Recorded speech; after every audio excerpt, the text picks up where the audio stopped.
Apóstolo Paulo mais uma vez para tirar dúvida. Esse vídeo eu vou falar sobre cartomancia, né?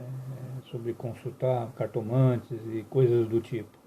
E como é de costume aqui, né, não faço vídeos apenas para ficar em argumento humano, mas colocando algumas experiências minhas ao longo da caminhada e mostrar na Bíblia o que a palavra de Deus fala quando se consulta esse tipo de coisas, se Deus concorda com isso ou não. Primeiro eu vou falar algumas experiências minhas, depois a gente vai para o computador, na tela do computador mostrar o que a Bíblia fala sobre isso. Amém? E você que tem pessoas que têm dúvidas sobre isso, ou você conhece a palavra, mas não sabe como mostrar isso, compartilhe esse vídeo com pessoas que ainda estão na igreja e ainda não entendem que isso está errado, talvez não estão na igreja, mas têm dúvidas sobre esse assunto, né, se a Bíblia fala alguma coisa nesse sentido. Então compartilhe, né, indique para aqueles que ainda não têm entendimento na palavra de Deus ou que querem aprender. Isso aqui é para quem quer aprender. Então, muita gente vem para um vídeo desse e às vezes não quer aprender, mas se preocupa com o tempo. Quem quer aprender não está olhando para o tempo. Quem realmente quer aprender as coisas de Deus não está preocupado com o tempo de duração, ele quer aprender. Aquele que tem sede da palavra de Deus, que tem sede de conhecimento, ele não se importa com o tempo. Gastava muito mais tempo com o mundo, com festas, amanhecia, e agora se preocupa com meia hora, uma hora de vídeo, onde vai mostrar a palavra de Deus para ele. Tá bom? Então é o seguinte, há mais ou menos 30 anos atrás, a minha primeira experiência sobre isso, uma amiga me convidou para ir em algum lugar, que ela queria ver como é que estava o futuro dela em relação ao namoro que ela tinha na época. Me convidou para ir em um lugar desse. Eu receoso com aquilo, porque eu sempre, mesmo antes de me converter, antes de eu me dobrar, eu já tinha o meu pé atrás com isso. Para mim aquilo não podia ser de Deus, mas eu não tinha certeza, também não conhecia a palavra, mas eu tinha o meu pé atrás, tinha minhas dúvidas. Chegando lá, ela entrou primeiro, depois que tinha algumas pessoas na frente, e geralmente a mulherada procura mais isso. Mas aquele dia eu fui de acompanhante, ela tinha vergonha de ir sozinha, então insistiu, eu acabei indo. Chegando lá, ela entrou, ela queria que eu entrasse com ela, que ela estava com vergonha, insistiu com a mulher lá dentro, e a mulher também deixou. E daí estava na mesma ali junto com ela, a mulher que estava atendendo, se eu queria ver o meu futuro também. Daí ela olhou para mim assim, bem sério, tu não crê nisso, né?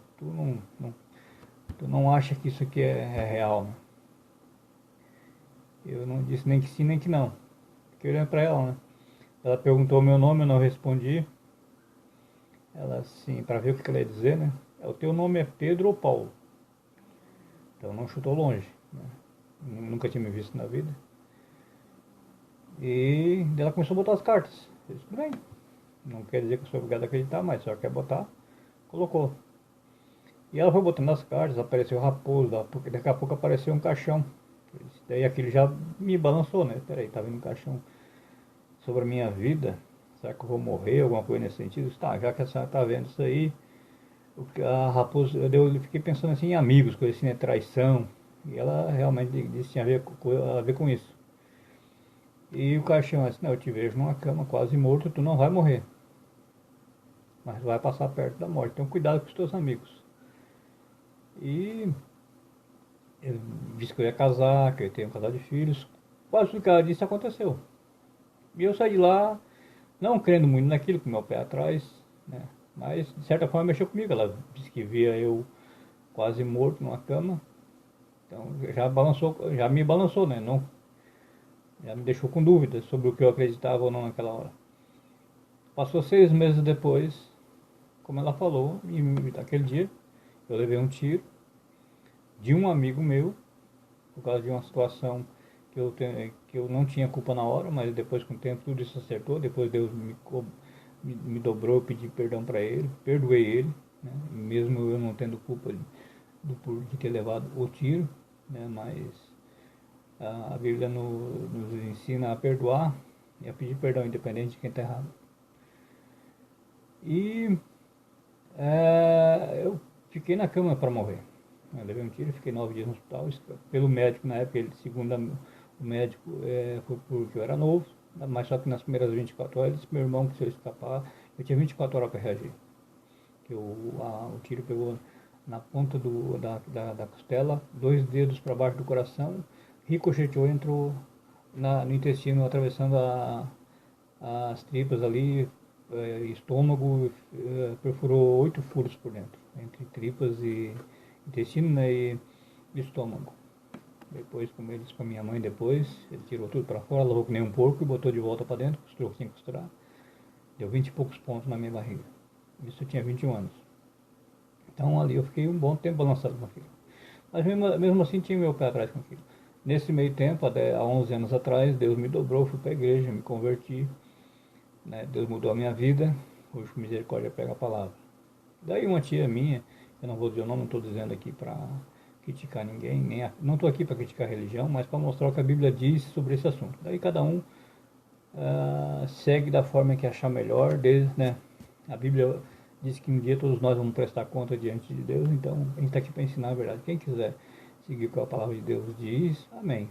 Quem não quiser seguir, é ela e Deus. Um dia Deus vai falar com todo mundo, vai cobrar de todo mundo, de quem está dentro da igreja, de quem não está, porque tem gente dentro da igreja fazendo errado, também vai prestar conta, não é só os de fora. Quem está dentro da igreja também que diz que segue Deus, faz coisa errada, também vai prestar conta.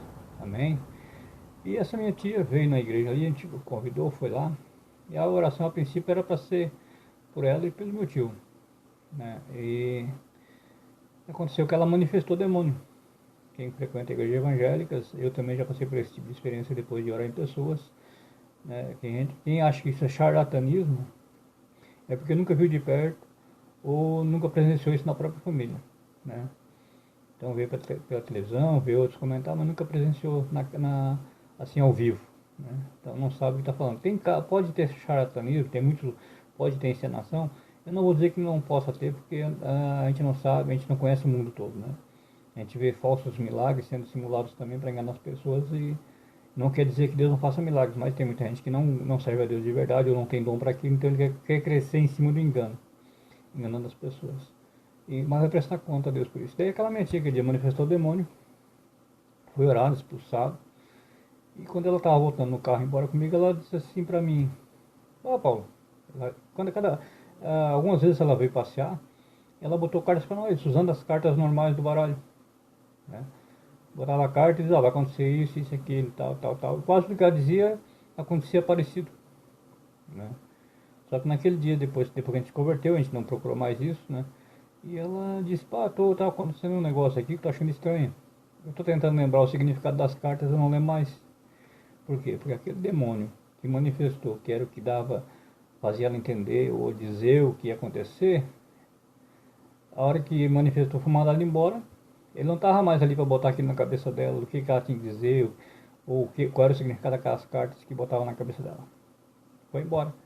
Depois, se ela continuou praticando ou não, é problema dela, ela e Deus. Ela conheceu, ela teve um sinal de o que tem do outro lado. Amém? Então, contando 2 experiências para mostrar quem está agindo nisso. E agora eu vou para a Bíblia mostrar o que a Bíblia diz sobre isso. Amém? Então, no computador ali, vou dar um pause. Bom, aqui na tela do computador, você está vendo a imagem ali. Cartomancia, como as cartas mostram seu futuro. Então, eu vou mostrar na palavra de Deus como o Satanás faz esse tipo de engano. Primeiro, não só sobre esse assunto, mas vários outros assuntos. Né? Deuteronômio 18, do 9 ao 13, diz assim: quando entrares na terra que o Senhor teu Deus te der, não aprenderás a fazer conforme as abominações daquelas nações. Entre ti não se achará quem faça passar pelo fogo a seu filho ou a sua filha, nem adivinhador, nem prognosticador, nem agoureiro, nem feiticeiro, nem encantador, nem quem consulte a um espírito adivinhador, nem mágico, nem quem consulte os mortos. Pois todo aquele que faz tal coisa é abominação ao Senhor. E por estas abominações o Senhor teu Deus os lança fora de diante de ti. Perfeito serás como o Senhor teu Deus. Deuteronômio 18, 9 ou 13. Então, feitiçaria, não precisa falar, todo mundo já sabe que é feitiçaria aqui no Brasil, né? Todo mundo conhece um pouco disso, ouviu falar já, ou tem alguém na família que está nisso. Adivinhação, né? Vai a algum lugar e consulta aquela pessoa, ela lê a tua mão ou leu uma carta. Então não é difícil de entender isso. Prognosticador, né? Muita gente crê nos signos. Então prognosticar, o que é? É uma espécie de previsão, dá um prognóstico do teu futuro também. Então, mas é astrologia. a lógica é o seguinte: se tem 12 signos, né? Todo mundo, por exemplo, que eu achava que eu era de aquário pelas datas que eles davam. Então todo mundo que é de aquário, naquele dia você vai achar o teu namorado hoje. O cara já é casado, ou ela já é casada, vai achar o namorado ou a namorada ainda? Então não tem lógica isso, né?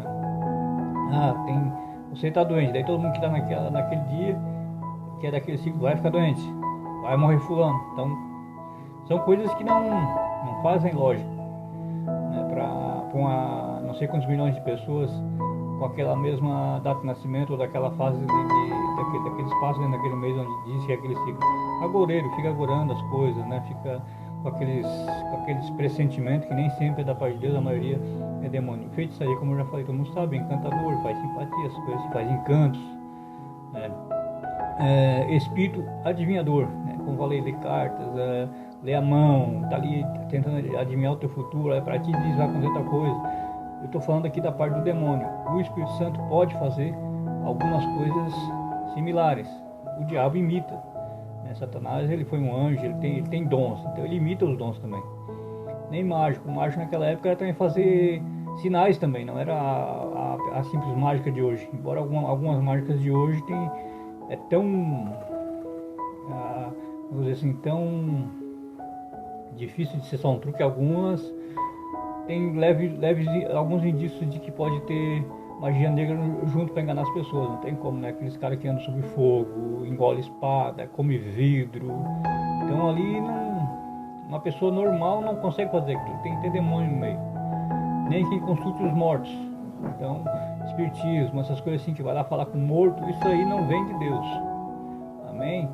Isso ali, se Deus disse que não é para fazer, porque o que tá do outro lado ali enganando não pode ser de Deus, né? Porque a Bíblia diz que o morto não pode vir aqui. Hebreus 9:27 diz que é ordenado ao homem morrer uma só vez. Depois disso, o juiz morreu, vai acordar no dia de juízo. O que está indo para o inferno, o primeiro inferno vai para o inferno, o que vai para o descanso, agora o dia de juízo. Lá na parábola do rico e do Lázaro, Abraão fala que ninguém pode passar de um lado para o outro. O morto não tem como vir aqui, nem no inferno conversar com a pessoa, com o que foi para o inferno. Dos dois lados ali, os dois estão separados por um abismo. Não tem como um passar para um lado nem para o outro. Nem um deles vem aqui. Até ele pede para que um deles venha aqui, o rico, né, que está no inferno, pede para Abraão deixar que um deles venha aqui avisar os irmãos, os parentes deles, para eles se converter, para eles seguir Deus, para eles não ir para o mesmo lugar que ele estava. E ele disse que não tinha como passar para cá. Então o morto não tem como vir aqui. Então como é que o demônio pode acertar o meu futuro? Primeiro, a Bíblia diz que quem conhece o meu coração é Deus. Só Deus é onisciente, onipotente e onipresente. Onisciente, ele sabe todas as coisas. O diabo não sabe todas as coisas. Ele não sabe o dia de amanhã. Ele sabe algumas coisas que já foram ditas, porque ele ouve. Não é surdo. Ele não tem revelação da palavra de Deus. Mas como tem algumas coisas que já foram preditas e ditas várias vezes no mundo, e como eu disse, ele não é surdo nem burro. Então ele está vendo, está sabendo de algumas coisas que irão acontecer, porque ele já ouviu muitas vezes algumas pessoas falar, mas revelação ele não tem. Quem está condenado já sabe que Deus disse isso para ele com certeza. Então, mas como ele sabe quem eu sou, o que eu faço, o que eu deixei de fazer? Atos 19, 14, 15, aqui já usei esse texto em outros contextos, mas tem alguma coisa aqui que tem a ver com isso também, ó. E os que faziam isso eram os 7 filhos de Seva, que eram um sacerdote, viram o apóstolo Paulo expulsando demônios e foram lá tentar expulsar demônio igual o apóstolo Paulo fazia. Chegando lá, o demônio, naquele cara que estava lá endemoniado, na Gadarena, que é outro caso, respondendo, porém, o espírito maligno disse: conheço a Jesus e bem sei quem é Paulo, mas vós quem sois? Ou seja, trazer para esse contexto.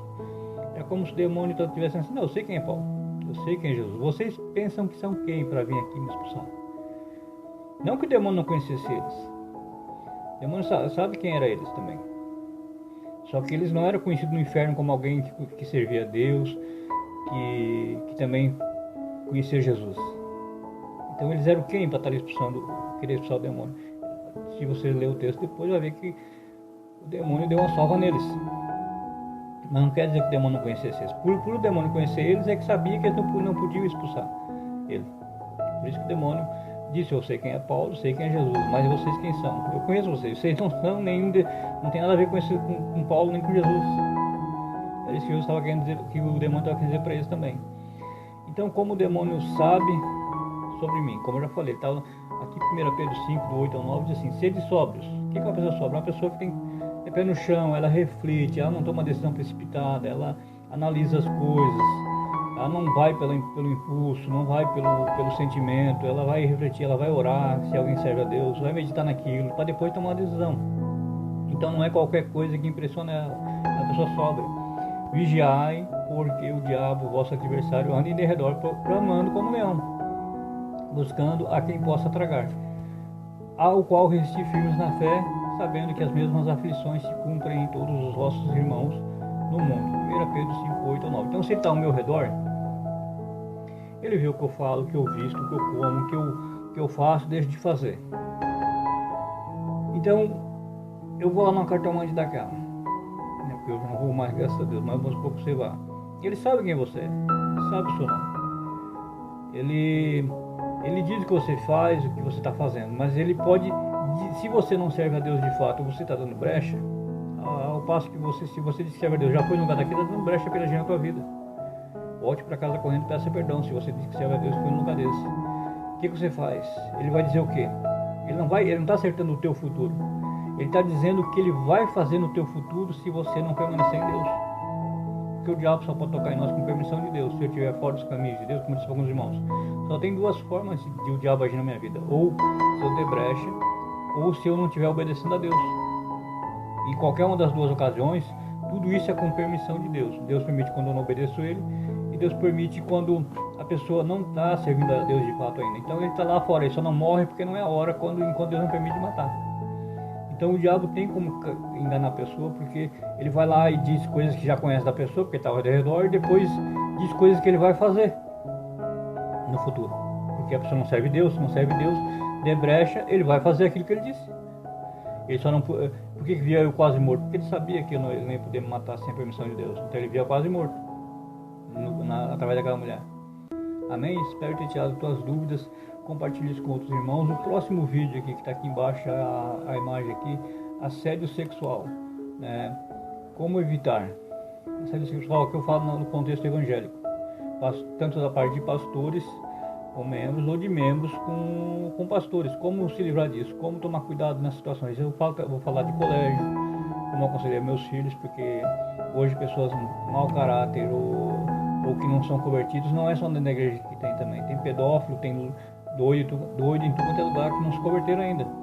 Então pode estar no colégio, pode ser um médico, pode ser um juiz, pode ser um advogado, pode ser um policial que não tem um caráter duvidoso, ou que está se escondendo através de um cargo muitas vezes. Então, como é que eu estou dizendo para você andar em pânico? Não.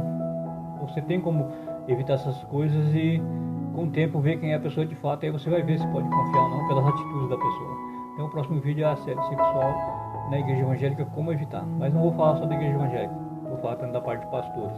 Como se pode evitar isso, de alguém de passar por uma situação dessa e alguém ter como acusar ele depois, ele não vai ter como né, se defender. Então vou ensinar como ele evitar esse tipo de coisa. Se ele realmente alguém temente a Deus, como ensinar no passado. E como você evitar isso em outras situações, e se você é membro de uma igreja e o pastor é assim, tem como evitar de ser assediado. Amém? Deus abençoe em nome do Senhor Jesus.